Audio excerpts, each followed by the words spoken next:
Hey, hi there, Aquarius. Welcome to my channel. My name is Lynda, and I would like to thank you for tuning into those energies and influences that are coming through for your December monthly money reading. Cross-watcher energies are interchangeable, and please only take those portions that resonate with you. These are general meanings.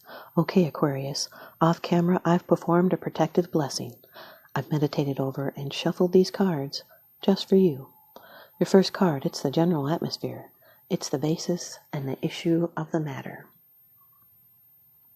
The Ace of Cups, Aquarius, water energy. This is the root of all water energy. Cancer, Scorpio, Pisces. This is overflowing love. It's the beginning of great love and joy and contentment, productiveness, fertility, and beauty and pleasure, and a reminder that when the mind is filled with the Spirit will fill the material cup to overflowing. This card brings in healing. It's great joy or reward gained from a loving relationship, or something new could be developing in a relationship, or some form of good news coming. This is a new beginning, a new love, or a one-on-one relationship of any kind. It can be the birth of a child or an idea. It's a fertile time for creative growth and the consummation of something that you hope for. This is the gift of life. This is a need to pay attention to those subtle signs of synchronicity. Could be a spiritual experience with transformation in the starting of a new life.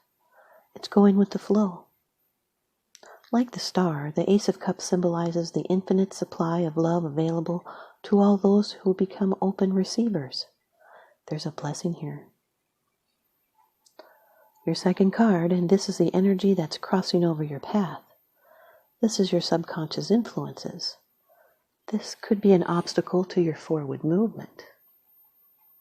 Number 16 of the major arcana in the Rider-Waite deck, the Tower.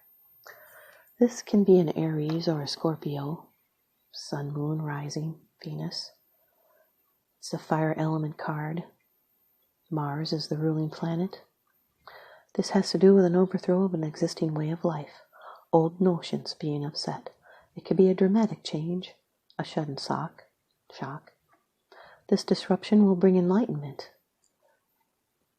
Could be a bankruptcy, some sort of upheaval in life. It could be violent or destructive.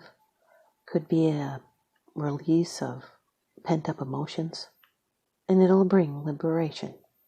And you can find spiritual opportunity within the drama.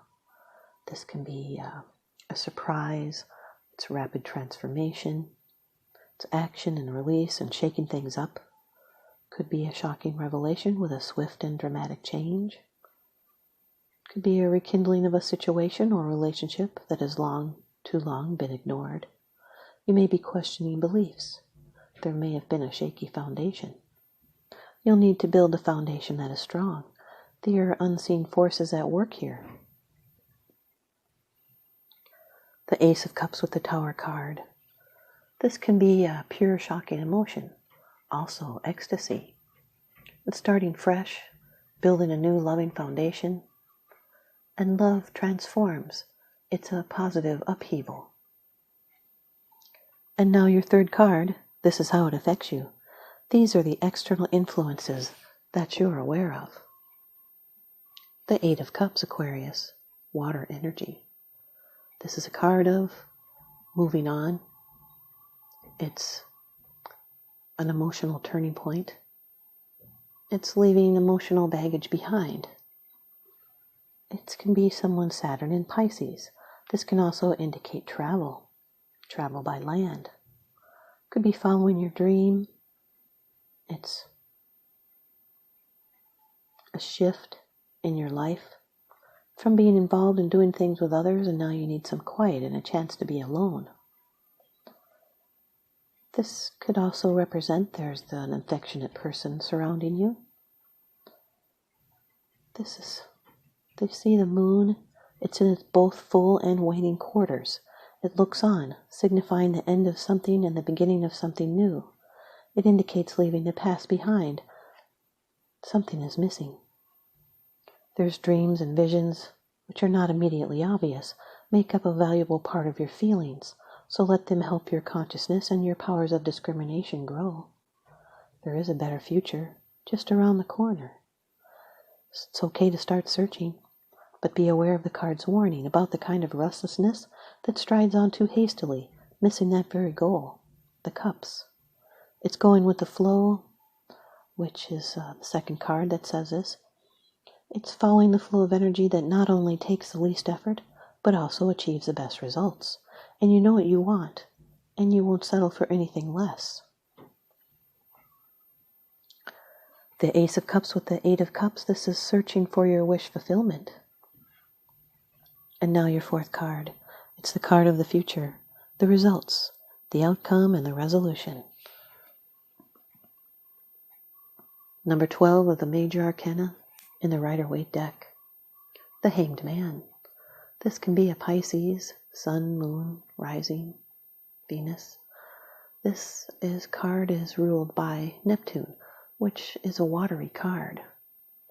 This can represent delays. It's a new perspective with suspension. It's representing a sacred pursuit. It's an attachment and a sacrifice. It's self-surrender that leads to a higher wisdom. It's surrendering to what is. And in spiritual matters, wisdom, prophetic power, a pause in life with suspended decisions. It's self-surrender that leads to the transformation of the personality. Material temptation is conquered, as well as substance abuse, being able to overcome that. This is patience and waiting and reviewing. This is someone that knows their own mind. They're independent with their own values. They will not be moved until they are ready. This is peace and self-reliance, often following a difficult period, especially one of self-examination. You may be clinging to something unfulfilling. You'll need to let go and move on. This is a voluntary giving up of something in order to get something of greater value. Your life is simply suspended for a time in order to recognize what needs to be changed in the personality, to embody more light. That's what the nimbus around the man's head represents. This is new insight, awareness, and enlightenment. It's releasing a mindset that is no longer useful. It's incubating a great realization. You're being suspended between the past and the future, for a new direction in your life is in the making. But readjustment is needed, but there's no hurry. The Ace of Cups with the Hanged Man, this is a blocked progress. You're feeling in limbo and on the fence about revealing feelings. Your fifth card, it's the bottom of the deck card. The underlying issue. This is what's unseen. It's unseen, it's because it's something that you're not sharing with others, yet you are consciously aware of this. The Six of Pentacles, Aquarius. Earth energy. This can be someone's moon in Taurus. Also representing Libra here because of the scales. This is the give and take of money. There's harmony here. It's others sharing with you in a just way.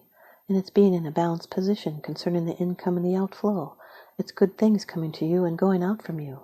Could even be the approval of a loan, or a friend or family member may lend or give money to help out. But money owed will be paid and prosperity should be shared with others. This is a win-win situation. Dispensation, giving and receiving, equality and fairness, and gifts. This is using your money to make more money. This is the Pay It Back card. It's a card that reminds us that what goes around comes around. These are partners that are kind and generous towards each other. This is a good omen regarding money. Could be one-way charity or debts. There's fairness here and using your abundance to help others. And it's a feeling of relief at having receiving assistance. It's karma, cause and effect.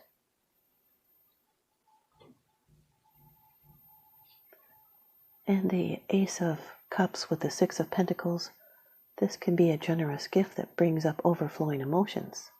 It's the love to share. It's giving with deep love.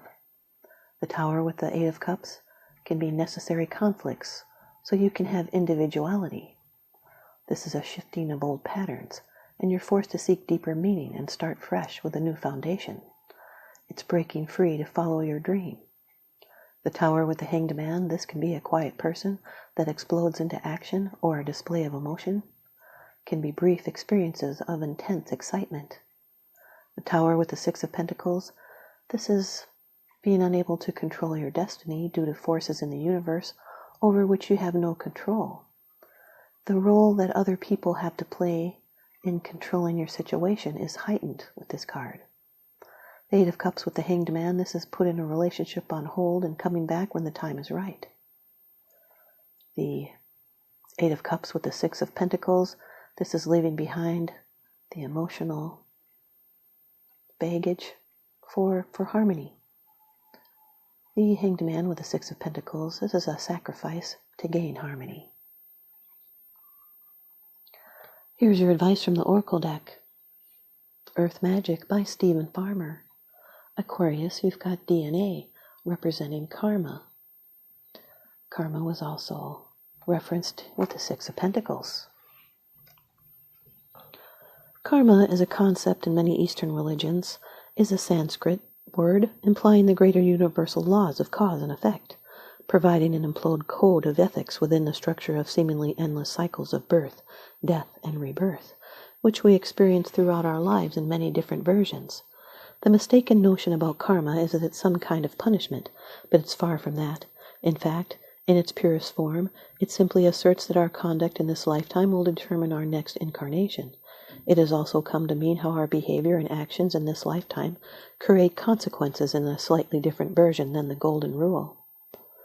We not only carry our soul's karma into this lifetime, but also embedded in the complex coding of our DNA is our genetic ancestral karma. The double helix structure of DNA contains codes that have been passed down from our parents and grandparents, as well as our ancestors. Therefore, we have some of the same genetic information that comes from the DNA of very early humans. In this card, we see two intertwined serpents with double helixes on either side. Variations of this archetypal image exist in many cultures, both traditional and contemporary. It's a graphic representation of the most ancient ancestry we can lay our claim to, our DNA, the fundamental substance of life itself that provides substantial determination of our life path. Aquarius, aspects of your soul entered your primitive physical self long before you had begun to take form. While the DNA that you inherited from your biological parents has a physical component, it also has a soul pattern that came together in the creation of you. You are predisposed to follow the karmic dictates of this patterning to some extent, yet as you evolve in your consciousness and expand the light of awareness, which represents the the hanged man there, you can make changes that shift and modify this ancestral design. This is one of those times you can feel the tug of your soul that is both ancient and karmic, yet you also recognize the persistent and loving communication from your higher self that contradicts the more familiar solutions before you. The choice is up to you, but know that every time you heed the guidance of your higher self, no matter what etheric or physical form it takes, human consciousness is elevated. In a sense, it becomes a choice between destiny and fate. Fate is that which we cannot change. Destiny is that which you are meant to do. Fate is what happens when we do not take responsibility for our life. Destiny is what happens when we commit to growing and learning and taking chances. Being destined for greatness only comes through active, conscious decisions. Fate is what you cannot change because you never try for greatness. Destiny is potential. Thanks, you guys, Aquarius. I hope you stay tuned in and leave me a comment or a thumbs up. And please subscribe. Now remember, what goes around comes around, so I'm sending you out love and light and blessings. Thanks for watching.